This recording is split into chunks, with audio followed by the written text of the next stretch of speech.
আসসালামু আলাইকুম। ভারত পাকিস্তান যুদ্ধ আপাতত সীমান্তে আনুষ্ঠানিকভাবে বন্ধ রয়েছে, তবে বিচ্ছিন্ন কিছু ঘটনা ঘটছে দুই দেশের মধ্যে, যেগুলোর দায়ভার আবার কেউ স্বীকারও করছেন না। এর মাঝখানে গতকালকে জাতির উদ্দেশ্যে ভাষণ দিয়েছিল নরেন্দ্র মোদী।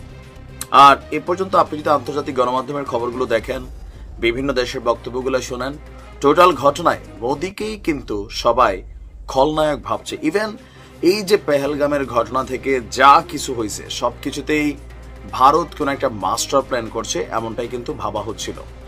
তো গতকালকে মোদী তার বক্তব্যে পাকিস্তানকে ইঙ্গিত করে বেশ কিছু বক্তব্য দিয়েছেন। এরপরে আমরা দেখছি আবার পাল্টা ড্রোন হামলার ঘটনাও ঘটছে, কিন্তু এবার ভারতের প্রধানমন্ত্রী নরেন্দ্র মোদীকে নিয়ে পাকিস্তানের প্রতিরক্ষা মন্ত্রী খাজা মোহাম্মদ আসিফ সাহেব তিনি যে বক্তব্য দিয়েছেন, সেই বক্তব্যের পর মোদীর কাহিনী খতমের দিকে চলে যাবে। ইতিমধ্যে কিন্তু ভারতের যারা